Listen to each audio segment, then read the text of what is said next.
Tupo hapa tena kwa ajili ya kumkabidhi gari bwana Tamimu Ayubu ambaye yeye ni mshindi wa gari aina ya Toyota Harrier.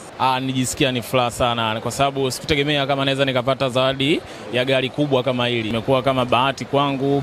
Mchezo wako pendwa ni upi? Kuna Flaming Hot, Heart of God, Willy Forte, mchezo wa kindege ambao imenisaidia mpaka leo nimekuwa mshindi wa Toyota Harrier. Kupitia tovuti ya pmbet.co.tz inatoa gari aina ya Toyota Harrier kama iliyopo nyuma na Nissan X-Trail. Kuna hizi message za hiyo pesa tuma kwenye namba hii. Wewe kama Mtanzania na imani umewahi kukutana na hii message kwenye simu yako. Sasa kiuhalisia wale ni matapeli na watu wengi sana wamewahi kupigwa kupitia hizo message. Yani kiufupi watu wamelia sana. Sasa leo nimekuletea story ambayo inamuhusu Hush Puppy. Huyu mshikaji anaitwa Raymond Abbas, maarufu kwa jina la Hush Puppy. Ni moja kati ya matapeli wakubwa sana wa mitandao walioitikisa dunia kutoka Afrika. Huyu mshikaji amezaliwa 1982 pale mjini Lagos, Nigeria, na alikulia katika mazingira ya kawaida sana, lakini miaka ya baadaye maisha yake yalibadilika ghafla na akaanza kujulikana mitandaoni kwa picha zake akiwa na mavazi ya kifahari, magari ya kifahari pia kama Rolls Royce, Ferrari, pamoja na safari nyingi sana za nje ambazo ilikuwa inaashiria kwamba anatumia pesa nyingi sana kwenye hizo safari. Sehemu aliyokuwa anapenda sana kwenda ni Dubai.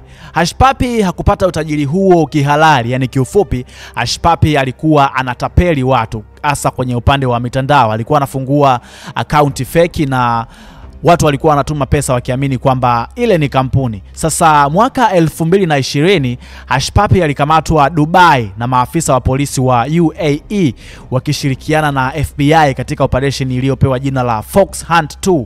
Maafisa walimkamata yeye pamoja na washirika wake na kuchukua simu, kompyuta na mali nyingine ambazo zilikuwa na ushahidi wa utapeli mkubwa. Ripoti zilionyesha kuwa zaidi ya dola milioni 40 zilikuwa zimeibiwa na kulikuwa na orodha ya takriban watu milioni 2 waliokuwa wametapeliwa na Hush Puppy. Baada ya kukamatwa alihamishiwa Marekani ambapo alishtakiwa na makosa mbalimbali ya utapeli wa mtandao. Mwaka 2020 Hush Puppy alihukumiwa kifungo cha miaka 11 gerezani na kuamriwa kulipa fidia kwa waathirika wote ambao waliwahi kuwatapeli. Sasa ukiachana na hiyo story kubwa sana ambayo Hush Puppy amewahi kuifanya mpaka dunia ikashangaa ni hili tukio ambalo aliwapiga Everton, klabu ya timu ya mpira kutoka Uingereza. Sasa alichokifanya Hush Puppy ni kwamba tuchukulie mfano uwanja wa Taifa, labda unachukua mashabiki 70,000. Sasa alichokifanya Hush Puppy, kulikuwa na mechi na kwenye ile mechi Hush Puppy alivamia mfumo wa uuzaji wa zile tiketi za ile mechi na Hush Puppy alichukua 90% ya mauzo ya tiketi zote. Yani tuseme kama uwanja unachukua watu 70,000, sasa Hush Puppy alichukua pesa ya watu 60,000 na akaacha wao watu 1,000, na ndo pesa ambayo waliingiza Everton kwa kipindi hicho. Hilo ni tukio kubwa sana ambalo Hush Puppy amewahi kulipiga. Sasa ukiachana na hilo, Hush Puppy pia amewahi kumpiga tukio pia Gucci, mmiliki wa kampuni na utengenezaji wa mavazi.